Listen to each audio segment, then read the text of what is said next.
Quelques mois après sa prise de parole, Flavie Flament est revenue, dans les colonnes des Déferlantes ce mardi 11 août, sur ce qui l'a poussé à témoigner à visage découvert contre Patrick Bruel.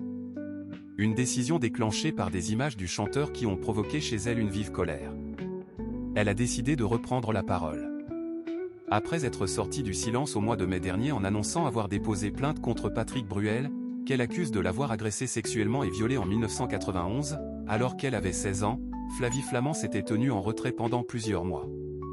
Mais ce mardi 11 août, l'animatrice s'est finalement exprimée dans les colonnes de la revue féministe La Déferlante sur les raisons qui l'ont poussée, au printemps, à témoigner publiquement.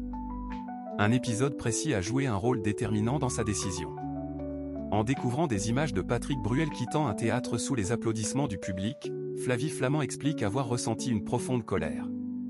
Le déclic a été le moment où j'ai vu des images de lui, à la sortie du théâtre, applaudi par le public, expliquant, pour incarner le bon père de famille, qu'il devait rejoindre ses enfants, a-t-elle confié.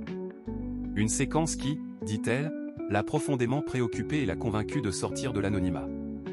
Ça m'a ulcéré et j'ai décidé d'apparaître sous ma véritable identité. Parce qu'il était hors de question que la chape de silence se referme sur la parole des victimes. Je suis sortie de l'anonymat pour qu'on entende toutes les victimes, a-t-elle expliqué. Pour Flavie Flament, cette décision répondait aussi à un constat, les femmes ayant témoigné dans cette affaire peinaient à trouver leur place dans le débat public. Malheureusement, avant que je renonce à l'anonymat, les victimes dans l'affaire Bruel n'existaient pas médiatiquement, estime-t-elle.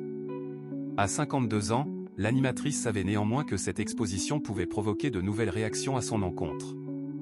Des années auparavant, elle avait déjà témoigné des violences sexuelles qu'elle affirme avoir subies de la part du photographe David Hamilton. Elle s'attendait donc à être confrontée à des remarques mettant en doute la possibilité d'avoir été victime à plusieurs reprises. Mais qu'importe. Flavie Flament affirme désormais vouloir poursuivre sa démarche sur le terrain judiciaire. Je rêve d'un procès, a-t-elle assuré auprès de La Déferlante, déterminée à faire entendre la voix de la jeune fille qu'elle était au moment des faits qu'elle dénonce. Flavie Flament, retour sur ce qu'elle affirme avoir vécu en 1991.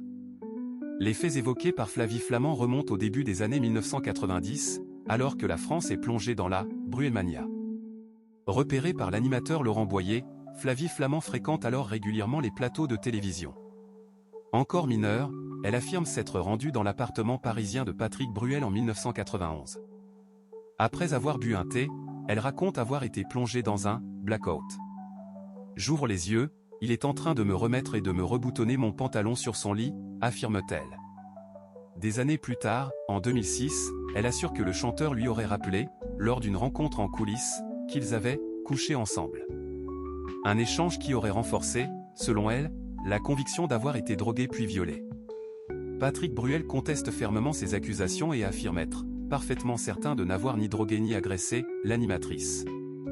Son avocat a déclaré auprès de BFM TV, Patrick Bruel est profondément attristé par les souffrances que l'on perçoit à la lecture des témoignages des femmes relatées dans cet article, mais jamais il n'a cherché à contraindre quiconque à un acte sexuel. Le chanteur reste présumé innocent.